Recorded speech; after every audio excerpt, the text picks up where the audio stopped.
विपक्ष का आरोप है कि सरकार ने कहीं न कहीं देश के युवाओं को गुमराह किया है। जो वही लोग हैं जो आज तक गरीब को गरीब रखे थे, वही लोग ऐसा कह रहा है। विधानसभा के लोग का स्नेह रहेगा तो निश्चित।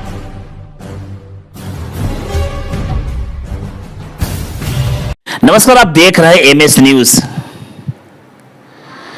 आज मैं जिस शख्स से आपको मुलाकात कराना चाहते हैं या मुलाकात कराने का प्रयास कर रहे हैं, ये अपने आप में किसी के तारीफ का मोहताज नहीं है और एक समाज सेवी के साथ साथ एक बहुत ही चर्चित और मजबूत लीडर भी है। और मजबूत लीडर इसलिए हैं कि इनका लीडरशिप देखना है, वो अगर आपको देखने का दिल है तो एक बार ढाका आ जाइए। दिलीप सराफ के नाम से चर्चित शख्स, ये भाजपा के जिला उपाध्यक्ष पद पर रहते हुए भी जिला परिषद के सदस्य भी है और साथ में कई ऐसे समाज सेवी कार्य कर चुके हैं और कर भी रहे हैं, जो अपने आप में कहीं न कहीं ये ढाका क्षेत्र से बाहर भी है, एक चर्चा का विषय बना हुआ है। अभी जो मैं इनसे बात करने के लिए मौजूद हूँ, बात विषय ये है जो वर्तमान पॉलिटिकल चल रही है।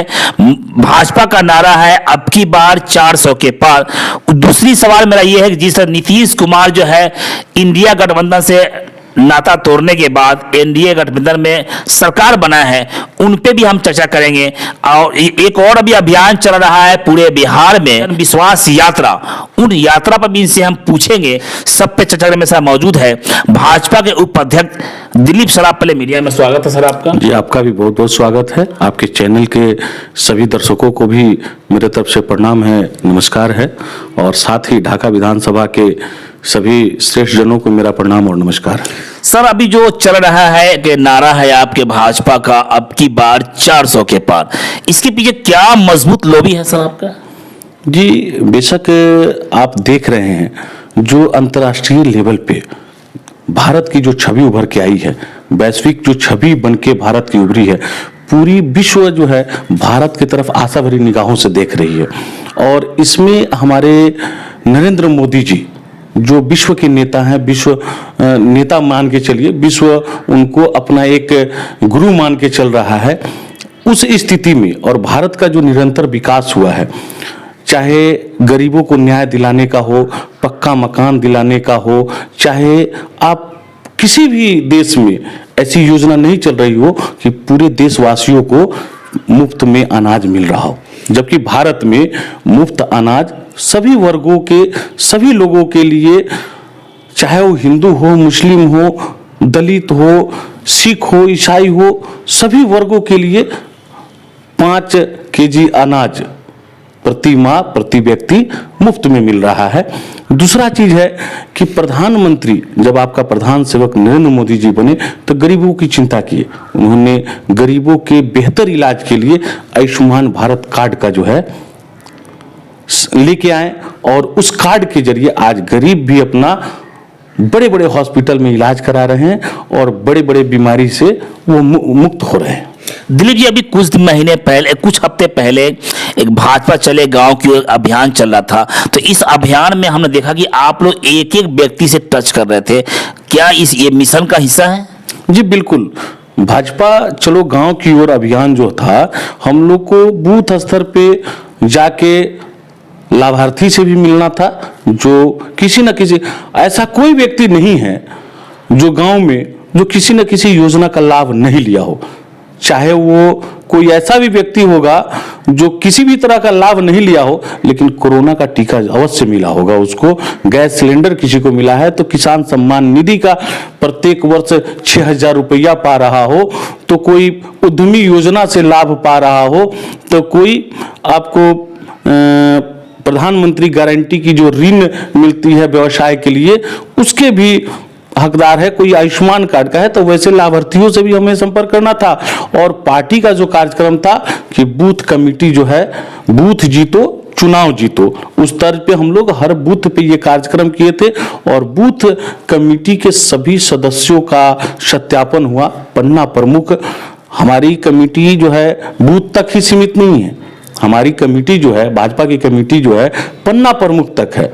अब तो हम लोग पेज प्रमुख की तरफ काम कर रहे हैं कि हर वोटर लिस्ट के हर पेज पे मेरा एक व्यक्ति दायित्व संभाले और वैसे वोटर जो नौजवान युवा वोटर है उसको भारतीय जनता पार्टी और एनडीए गठबंधन की तरफ अपना समर्थन देने के लिए हम लोग कहेंगे, आग्रह करेंगे उनसे। विपक्ष का आरोप है कि सरकार ने कहीं न कहीं देश के युवाओं को गुमराह किया है और रोजगारी के नाम पर देश के युवाओं को ठगा जा रहा है और महंगाई जो है वो चरम सीमा। इस पर क्या कहना चाहेंगे सर? ये वही लोग हैं जो आज तक गरीब को गरीब रखे थे, वही लोग ऐसा कह रहे हैं, क्योंकि वो नहीं चाहते हैं कि गरीब युवा भी व्यवसाय करे, गरीब की भी तरक्की हो, नौकरी पाए और उच्चाधिकारी बने। वैसे लोग जो है जो परिवारवाद में लिप्त हैं, जो चाहते हैं कि हमारी बहन मीसा भारती बन जाए, प्रियंका गांधी प्रधानमंत्री बन जाए, वैसे लोग जो चाहते हैं कि हमारा तेजू भाई स्वास्थ्य मंत्री बन जाए, वैसे लोग हैं जो चाहते हैं कि गरीब का नहीं उनके परिवार का विकास हो, परिवारवाद का विकास हो। आपने देखा होगा कि भारतीय जनता पार्टी में कोई परिवारवाद नहीं है, किसी तरह का कोई ये नहीं है। भारतीय जनता पार्टी का एक बूथ स्तर का भी कार्यकर्ता किसी भी तरह का सपना देख सकता है। आप देखे होंगे राजस्थान और मध्य प्रदेश जैसे चुनाव में एक व्यक्ति विधानसभा का चुनाव जीतता है और वो अचानक मुख्यमंत्री बन जाता है। ये सभी चीज भाजपा में ही रह के संभव है, बाकी अन्य दलों में तो सिरिंज लगा के खून खींच लिया जाता है। सर पॉलिटिकल को बहुत ही करीब से आप देख रहे हैं, समझ भी रहे हैं कि बहुत ही कम उम्र से आप पॉलिटिकल ज्वाइन किए, जिससे मुझे मालूमात हुआ है। सर जिस तरह से बिहार में तेजी के साथ पॉलिटिकल गतिविधि बढ़ी है, कभी इंडिया गठबंधन तो कभी एनडीए गठबंधन। नीतीश कुमार इससे पूर्व में एनडीए गठबंधन के हिस्सा थे, बीच में सरकार बना लिया गया इंडिया गठबंधन के साथ, फिर से पुनः जो है एनडीए गठबंधन में वो आ गए हैं। तो क्या वो नेक्स्ट टाइम जो है वो आपके साथ कंटिन्यू रहेंगे या फिर कहीं ऐसा कुछ? नीतीश जी के साथ जब जब बार्गेनिंग होता है, जब बार्गेनिंग किया जाता है तो नीतीश जी स्वाभिमान के साथ कभी समझौता नहीं करते हैं। और नीतीश जी का हम लोग के साथ पुराना रिश्ता रहा है, 17 सालों से हमारे गठबंधन के हिस्सा रहे हैं। उनको कहीं ना कहीं लगा कि महागठबंधन के द्वारा उनको ठगा जा रहा है, उनको समाप्त करने का प्रयास किया जा रहा है। तो उस स्थिति में नीतीश जी भारतीय जनता पार्टी और एनडीए गठबंधन के साथ आए हैं, उनका स्वागत है। और नीतीश जी अच्छे लोग हैं और वो जानते हैं कि देश का विकास हो रहा है और प्रधानमंत्री नरेंद्र मोदी जी के नेतृत्व में पूरे देश का जो है मान सम्मान बढ़ा है। उसके लिए अगर एनडीए गठबंधन में पुनः वापसी किए हैं और हम लोग के साथ मजबूती से हैं तो उनका बहुत बहुत धन्यवाद है। और जी एक और सवाल सर आपसे, जिस तरह विपक्ष के नेता तेजस्वी प्रसाद यादव जो है पूरे बिहार में घूम रहे हैं, जन विश्वास यात्रा के दौरान उन्होंने एक मंच से एक बात कहा था कि नीतीश कुमार के पास ना विजन है ना रीजन है। इस पे क्या कहना चाहेंगे सर? ये जन संवाद रैली नहीं है, वो जो बेरोजगार हो गए हैं वो अपने रोजगार को ढूंढने के लिए फिर से लोगों को गुमराह करने के लिए पूरे बिहार भर में यात्रा कर रहे हैं।